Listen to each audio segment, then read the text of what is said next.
Bhavat media news కి స్వాగతం. Bulletin లో హెడ్లైన్స్ చూద్దాం. అసెంబ్లీలో పిఠాపురం ఎమ్మెల్యేగా ప్రమాణ స్వీకారం చేసిన గౌరవ ఉప ముఖ్యమంత్రి శ్రీ పవన్ కళ్యాణ్. ప్రత్యక్ష ప్రసారం తెలంగాణ భవన్లో మీడియాతో మాట్లాడుతున్న బీఆర్ఎస్ వర్కింగ్ ప్రెసిడెంట్ కేటీఆర్. తాడేపల్లిలో వైఎస్ఆర్సీపీ నేతలతో వైఎస్ఆర్సీపీ అధ్యక్షుడు వైఎస్ జగన్ కీలక సమావేశం. కార్యకర్తల కృషి పట్టుదల అంకిత భావంతో తెలంగాణలో 8 లోక్సభ స్థానాల్లో బీజేపీ గెలిచింది. ఆంధ్రప్రదేశ్ అసెంబ్లీ సమావేశాలు శుక్రవారం ఉదయం ప్రారంభమయ్యాయి. తొలుత కొత్త సభ్యులతో ప్రొటెం స్పీకర్ గోరంట్ల బుచ్చయ్య చౌదరి సభ్యులతోటి ప్రమాణ స్వీకారం చేయించారు. ముందుగా టీడీపీ అధినేత సీఎం చంద్రబాబు నాయుడుతో ప్రొటెం స్పీకర్ ప్రమాణ స్వీకారం చేయించారు. అసెంబ్లీకి ప్రణమిల్లి సభలోకి అడుగుపెట్టిన చంద్రబాబు గోరంట్ల బుచ్చయ్య చౌదరి సమక్షంలో శాసనసభ్యుడిగా ప్రమాణం చేశారు. అనంతరం deputy CM Janasena chief Pawan Kalyan ఎమ్మెల్యేగా ప్రమాణం చేశారు. సీఎం డిప్యూటీ సీఎం తర్వాత మంత్రులు అచ్చెన్నాయుడు, వంగలపూడి అనిత వరుసగా ప్రమాణం చేశారు. మంత్రుల తర్వాత ఎమ్మెల్యేలతో ప్రొటెం స్పీకర్ ప్రమాణం చేయించారు. శ్రీ కొణిదల పవన్ కళ్యాణ్.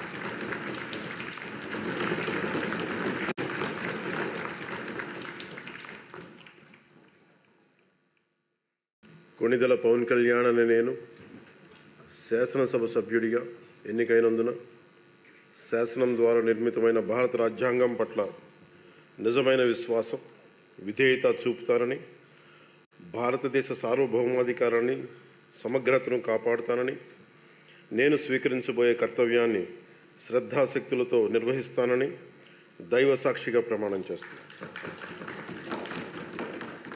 ఆంధ్రప్రదేశ్ శాసనసభ సభ్యుడైన కొణిదెల పవన్ కళ్యాణ్ అనే నేను సభా నియమాలకు కట్టుబడి ఉంటానని, వాటిని అనుసరిస్తానని, సభా మర్యాదలను పాటిస్తానని, సాంప్రదాయాలను గౌరవిస్తానని దైవ సాక్షిగా ప్రమాణం చేస్తున్నాను.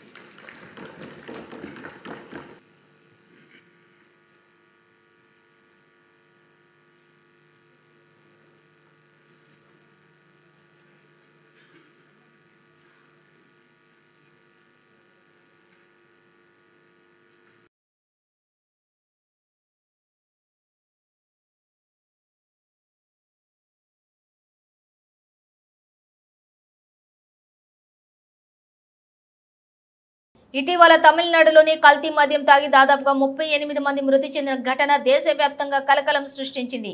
ఈ నేపథ్యంలో తాజాగా మాజీ మంత్రి బీఆర్ఎస్ వర్కింగ్ ప్రెసిడెంట్ కేటీఆర్ ఓ ప్రత్యేక ట్వీట్ చేశారు. తెలంగాణలో ఇలాంటివి జరగకుండా చూసుకుందాం. కాంగ్రెస్ ప్రభుత్వం చౌకైన మద్యం బ్రాండ్లను రాష్ట్రంలో ప్రవేశపెట్టి ప్రజల ప్రాణాలతో చెలగాటమాడుతోందని భావిస్తున్నామంటూ కేటీఆర్ ట్వీట్ చేశారు. ఇప్పుడు ఈ ట్వీట్ సోషల్ మీడియాలో వైరల్ అవుతోంది. ఇదిలా ఉంటే తమిళనాడులోని కళ్ళకురిచి జిల్లాలోని కల్తీ నాటుసారా తాగి 38 మంది మృత్యువాత పడ్డారు. అయితే ఇంకా చాలా మంది అనారోగ్యానికి కూడా గురై ఆసుపత్రిలో చికిత్స పొందుతున్నారు. కళ్ళకురిచి జిల్లా కరుణాపురం ప్రాంతంలోని మంగళవారం పలువురు నాటుసారా తాగి అస్వస్థతకు గురయ్యారు. అయితే వారిలో చికిత్స పొందుతూ 38 మంది మృతి చెందారు. మొత్తం 92 మంది కల్తీసారా తాగినట్లుగా గుర్తించారు. మిగిలిన వారు ఆసుపత్రిలో చికిత్స పొందుతూ ఉండగా వారిలో 30 మంది పరిస్థితి విషమంగా ఉందని వైద్యులు తెలిపారు.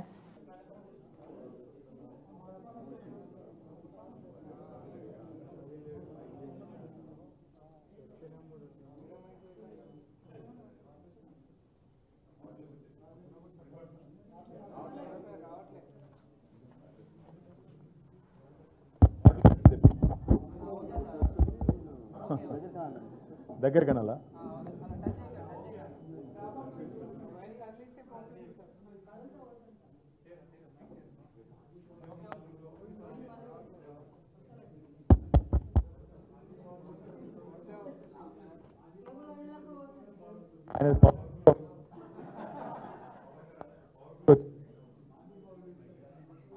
కదా నల్లగొండ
ఓకే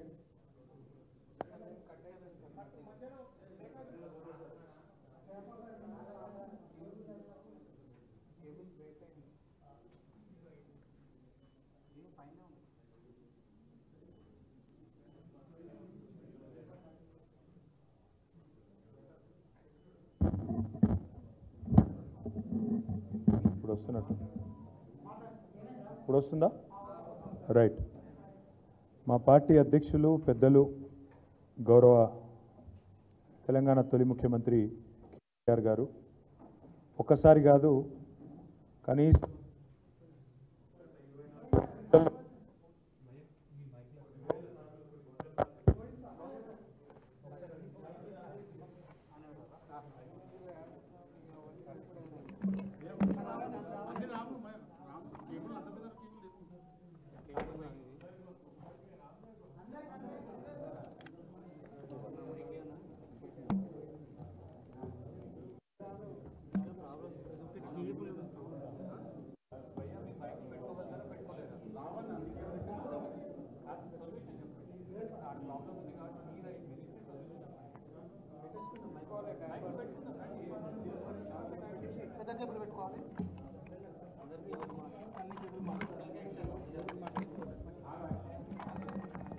వైసీపీ అధినేత జగన్ ఇవాళ పార్టీ విస్తృత స్థాయి సమావేశం నిర్వహించారు.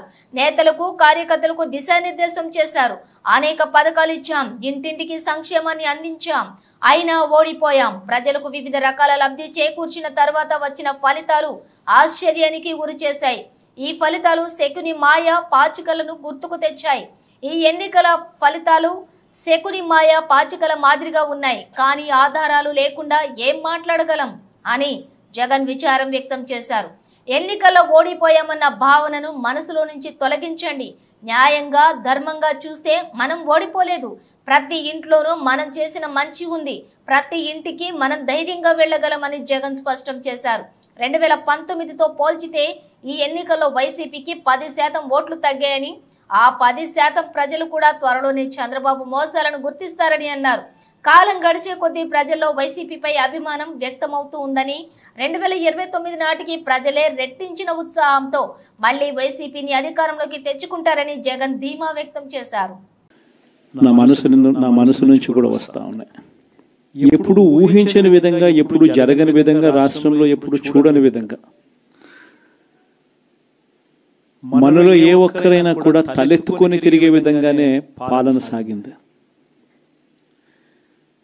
రాష్ట్ర చరిత్రలో ఎప్పుడు జరగని విధంగా ఏకంగా 99% మేనిఫెస్టోలో చెప్పిన హామీలను అమలు చేసి ప్రతి ఇంటికి కూడా ఆ మేనిఫెస్టోను తీసుకొని పోయి, అక్క మీరే టిక్కు పెట్టండి, ఇదిగో మా మేనిఫెస్టో,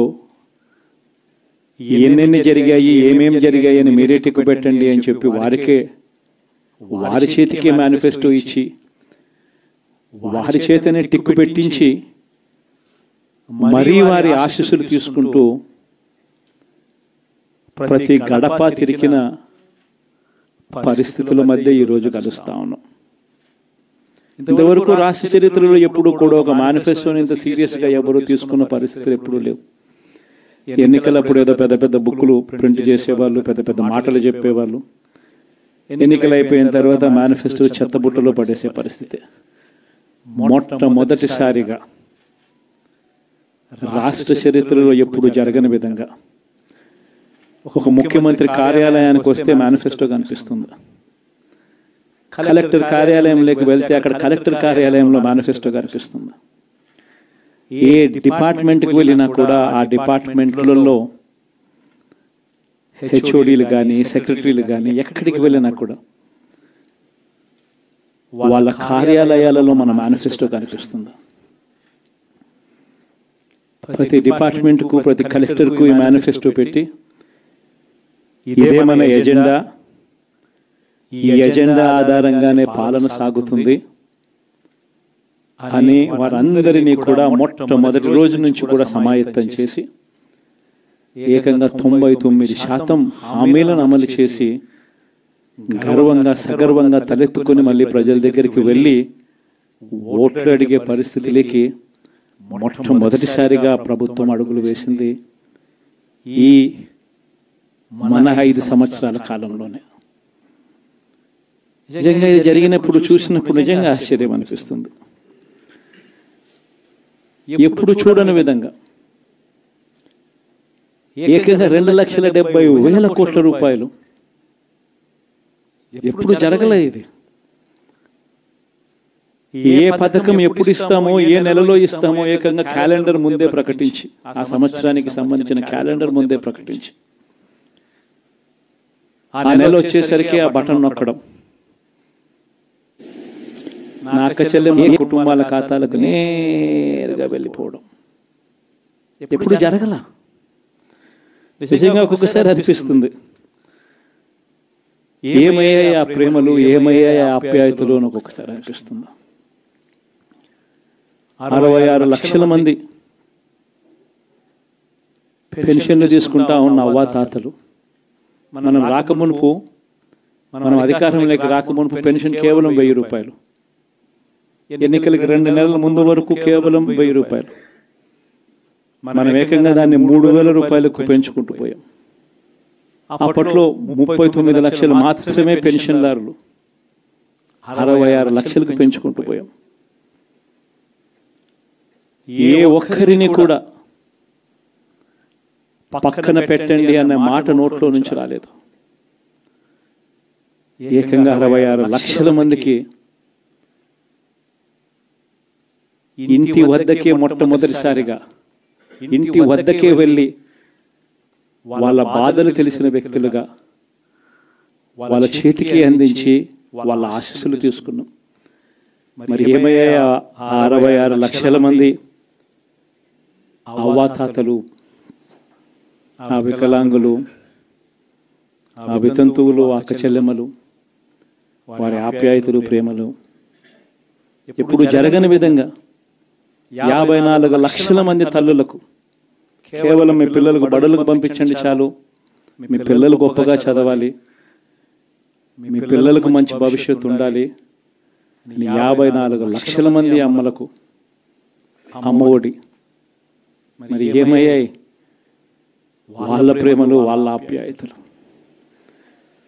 ఏకంగా 53,58,000 మంది రైతన్నలకు ఇంతకుముందు ఎప్పుడు జరగల. పెట్టుబడి సమయం వచ్చేసరికి రైతన్నలకు పెట్టుబడి సహాయంగా రైతు భరోసా ఇచ్చే కార్యక్రమం. ఎప్పుడు చూడని విప్లవాత్మక మార్పులు వ్యవసాయ రంగంలో. ఏమయ్యాయి వారి ప్రేమలు, వారి ఆప్యాయతలు అంటే అది తెలియదు. ఏకంగా 1,05,00,000 మంది అక్క చెల్లెమ్మలకు 0 వడ్డీ క్రమం తప్పకుండా ప్రతి సంవత్సరం వారికి అండగా నిలబడుతూ చేశాం. ఏకంగా 79 లక్షల మంది అక్క చెల్లెమ్మలకు పూర్తిగా అప్పులతో కుదేలైపోయిన పరిస్థితుల్లో అండగా నిలబడుతూ ఆసరా అనే కార్యక్రమంతో అండగా తోడుగా నిలబడ్డాం. మరి ఏమయ్యాయి వారి ప్రేమలు, ఆప్యాయతలు అంటే తెలియదు. 27 లక్షల అక్క చెల్లెమ్మలకు చేయూత క్రమం తప్పకుండా ఇచ్చాం. ప్రతి సంవత్సరం 30 లక్షల మంది పిల్లలకు మంచి జరిగిస్తూ ఆ తల్లులకే విద్యా దీవెన, వసతి దీవెన. ఏకంగా 31 లక్షల అక్క చెల్లెమ్మలకు ఇళ్ల పట్టాలు. ఏమయ్యాయి వారి ప్రేమలు, ఆప్యాయతలు అంటే తెలియదు. 22 లక్షల ఇళ్ళు గతంలో ఎప్పుడు చూడని విధంగా 3,60,000 మంది నా అక్క చెల్లెమ్మలకు కాపు నేస్తం, 4,96,000 మందికి ఈబీసీ నేస్తం నా అక్క చెల్లెమ్మలకు, 82,000 మందికి నేతన్న నేస్తం, 2,76,000 మందికి వాహన మిత్ర, 16 లక్షల మందికి తోడు అనే కార్యక్రమంతో ఆదుకోవడం, 3,38,000 మందికి చేదోడు, 1,10,000 మందికి పైగా మత్స్యకార భరోసా. ఎక్కడ ఎవరికి కూడా క్రమం తప్పకుండా కోవిడ్ సమస్యలున్న సాకులు చూపలేదు. మంచి చేశాం. ఎప్పుడు చూడని విధంగా, ఎప్పుడు జరగని విధంగా కార్యకర్తల కృషి, పట్టుదల, అంకిత భావంతో తెలంగాణలో 8 లోక్సభ స్థానాల్లో బీజేపీ గెలిచింది. నమ్మిన సిద్ధాంతాల కోసం కష్టపడి పనిచేసిన కార్యకర్తలకు ఈ విజయాన్ని అంకితం చేస్తున్నాం. సామాన్య కార్యకర్తలతో రాజకీయ ప్రస్థానం మొదలుపెట్టి ప్రధాని శ్రీ నరేంద్ర మోదీ నాయకత్వంలో కేంద్ర మంత్రి పదవులు వచ్చేలా నిండు మనసుతో ఆశీస్సులు అందించిన తెలంగాణ ప్రజలకు, కష్టపడి పనిచేసిన కార్యకర్తలకు మా salute. Doctor K Laxman, BJP జాతీయ ఓబీసీ మోర్చా అధ్యక్షులు, రాజ్యసభ సభ్యులు. కార్యకర్తల పునాదుల మీద ఏర్పడ్డటువంటి పార్టీ. మీ యొక్క కృషి, మీ యొక్క పట్టుదల, జాతీయ సిద్ధాంత ఎత్తుకొని దశాబ్దాలుగా మీరు చేస్తున్నటువంటి పోరాటాల ఫలితము. అనేక మంది కార్యకర్తల యొక్క త్యాగ నిరతి, నమ్మిన సిద్ధాంతం కోసము, ఏ రకంగా మరి ఒక జాతీయ భావన కోసము ప్రాణాలు అర్పించిన వాళ్ళకు అందరూ కూడా ఈనాడు మన పార్లమెంట్ సభ్యుల గెలుపు, శాసనసభ్యుల గెలుపు, ఏ యొక్క సిద్ధాంతం కోసమైతే ప్రాణాలు త్యాగం చేశారో ఈ విజయాలన్నీ కూడా వారికి నేను అంకితం చేస్తూ ఇవాళ కళ్ళ ముందు నా కార్యకర్తలు ఇవాళ కదలాడుతూ ఉన్నారు. ఇవాళ ఈ హైదరాబాద్ నగర నడిబొడ్డులో ఆనాడు యువ మోర్చా అధ్యక్షులుగా స్వర్గీయ నందరాజ్ గౌడ్ గారు దేనికోసం ప్రాణ త్యాగం చేశారు. తను నమ్మిన సిద్ధాంతం కోసము రక్తాన్ని చిందించి చివరి ఊపిరి వరకు కూడా ఈ దేశం కోసము వారు ఈ నగర నడిబొడ్డున ఏ రకంగా జిహాదీ ఉగ్రవాదులకు ఏ రకంగా హత్య గావిపడ్డాడో వారి యొక్క కళ ఈ రోజు నెరవేరుతా ఉన్నది. ఒక నందరాజ్ గౌడ్ కాదు, ఈ నగరంలో బాలరాజ్ యాదవ్ ఒక పేద కుటుంబంలో పుట్టినటువంటి పాత పట్టణంలో ఏ రకంగా ఈ పార్టీకి సేవలు అందించి ఉగ్రవాదుల ద్వారా యాకత్పుర వారు ఏ రకంగా హత్య గావింపబడ్డారు. ఆ రకంగా చూసినట్లయితే విశ్వ హిందూ పరిషత్ పాపయ్య గౌడు, రాష్ట్రీయ స్వయం సేవక సభ్యులు దేవేందర్ గారు ఈ హైదరాబాద్ లోనే ఏ రకంగా నమ్మిన సిద్ధాంతం కోసం వారు ప్రాణాలు త్యాగం చేశారు. విద్యార్థి పరిషత్లో ఒక చంద్రారెడ్డి, ఒక కృష్ణవర్ధన్ రెడ్డి జాతీయ జెండా రెపరెపలాడాలి, జాతీయ జెండాను అవమానపరచడానికి ఏ రకంగా ప్రాణాలు ఆ తూటాలకు బలిదానమైనారు. ఆ రకంగా జయానంద్ ఈ హైదరాబాద్ లో వారు ప్రాణ త్యాగం చేశారు విద్యార్థి పరిషత్ కార్యకర్తగా. జగిత్యాల జితేందర్ రెడ్డి నల్గొండ నక్సలైట్ల తూటాలకు మైసయ్య గౌడు ఈ రకంగా చెప్పుకుంటూ పోయినట్టయితే వందల సంఖ్యలో జాతీయ జెండా కోసం, త్రివర్ణ జెండా కోసము, ఈ దేశం యొక్క సమగ్రత కోసము, నమ్మినటువంటి సిద్ధాంతం కోసము ఏ రకంగా ప్రాణాలు అర్పించారో వాళ్ళ ప్రాణ త్యాగాల ఫలితమే ఈరోజు వారి త్యాగాల పునాదుల మీద ఏర్పడినటువంటి ఈ పార్టీ. అందుకనే నేను ఆ యొక్క స్ఫూర్తి తీసుకొని ఇవాళ దశాబ్దాలుగా ఇవాళ పనిచేస్తున్న కార్యకర్తలు ఏ విజయాన్ని అయితే మీరు చేకూర్చారో మన ఎన్నికల్లో 8 మంది పార్లమెంట్ సభ్యులు, 8 మంది శాసనసభ్యులు ఈ హేమా హేమీలను ఓడించి ప్రభుత్వ యంత్రాంగాన్ని ఎదుర్కొని ఏ రకంగా ఇవాళ ముఖ్యమంత్రులు, మంత్రులు ఏకమైనప్పటికీ కూడా కార్యకర్తల యొక్క పట్టుదల, కార్యకర్తల యొక్క శ్రమ ఎన్ని వేల కొనియాడినా వేసవిని సైతం లెక్క చేయకుండా, ఎండను లెక్క చేయకుండా పనిచేసిన కార్యకర్తలకే మొదటగా నేను సల్యూట్ చేస్తా ఉన్నాను. ఆ తర్వాత ఈ తెలంగాణ ప్రజలు మూడోసారి ముచ్చటగా నరేంద్ర మోడీ గారి ప్రధానమంత్రిగా చూడాలని వారు చూపిన అభివృద్ధి బాట, వారి యొక్క పేదల సంక్షేమము, ఏ రకంగా పేదరిక నిర్మూలన కోసం వారు ప్రవేశపెట్టిన పథకాలు చివరి వ్యక్తి వరకు చేరుతున్నటువంటి విషయాన్ని గమనించి తెలంగాణ సైతం కూడా ప్రజలు నరేంద్ర మోడీని ఇవాళ ప్రధానమంత్రి చేయడానికి మరి ఇవాళ 8 మంది పార్లమెంట్ సభ్యులను గెలిపించి వాళ్ళ కానుకగా ఇచ్చినటువంటి తెలంగాణ ప్రజలందరూ కూడా నేను మరొకసారి సల్యూట్ చేస్తా ఉన్నాను.